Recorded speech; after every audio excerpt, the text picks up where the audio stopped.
So the PCV valve, the positive crankcase ventilation valve. In this video, I'm going to explain what this clever bit of plastic does to your engine, why you might need to change it, and I'm also going to demonstrate how to change it over on my 2-litre TFSI engine.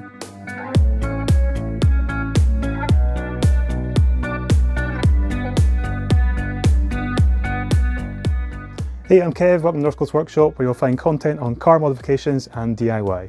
Today we're back in the garage again. I have got the garage door open, but it's a miserable windy day outside, so I can't film on the drive. I know I've been filming in the garage probably the last 10 videos or so.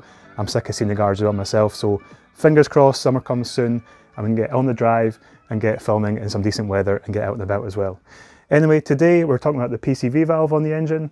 Now all cars have these PCV valves, apart from those nasty electric ones. I'll say no more. But what the PCV valve basically does is it vents any positive crankcase pressure, it ventilates it back into the intake manifold in a controlled manner and basically puts it back into the engine so it can be burnt off. And this helps emissions for the car and also meant to help the environment as well. Hence the name PCV valve. And if this PCV valve fails or it starts to deteriorate in any way, you'll probably find the following symptoms on your car. So you may get a check engine light.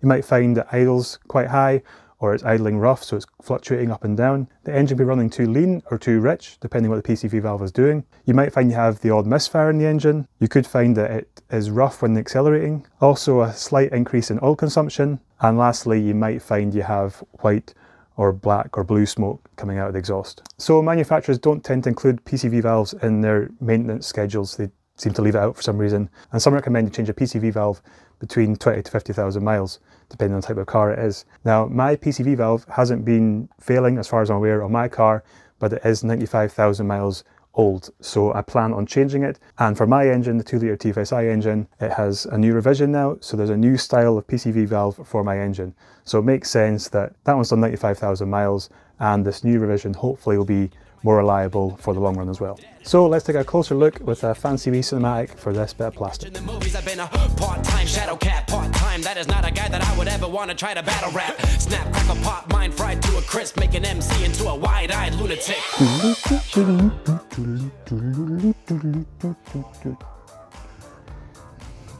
Yeah, they're not very exciting, are they?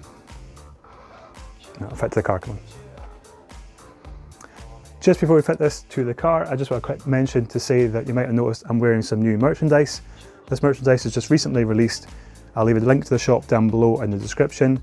Go along, have a nosy. I'm looking to release more designs over the next few months, so there is limited designs at the moment, but have a look to see if anything takes your fancy at all. If you do buy anything, it's much appreciated. It's obviously there to help support the channel. Obviously, I'll give you a shout out as well, so if you want to drop through one of my socials like Instagram or Facebook, drop me a picture and I'll then give you a shout out on one of the future videos. Anyway, let's get back to fitting this PCV valve to the engine. Right, so once you've got your engine cover off, then you just look to remove these two hoses here off the PCV valve.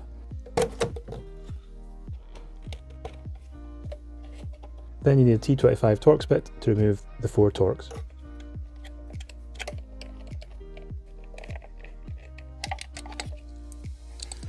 And that one can go in the bin.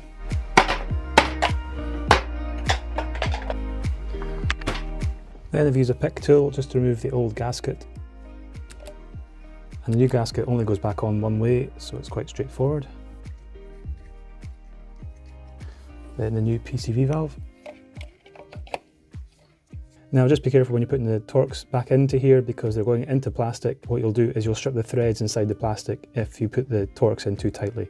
So put them in firmly, but just don't over tighten them.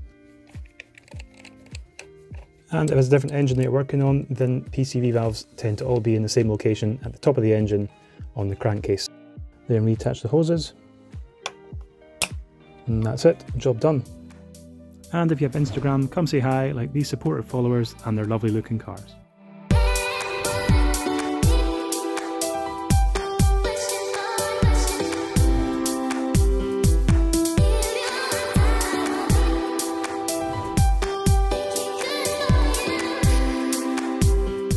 So another successful job finished off. And as I said with the PCV valve, sometimes it can cause misfires in your engine, but something else in your engine that causes misfires is your ignition coils. And funnily enough, I've done a video up here in the corner showing how to change over your ignition coils and your spark plugs. So go and check that out. Also, if you're on mobile just now watching this, tap the screen and you'll see a wee thumbs up button. It's on the screen now down in the corner. Go and hit that if you enjoyed the video or you found it useful anyway.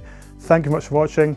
Hit subscribe to catch more videos like this in future, and I will catch you next time. Cheers!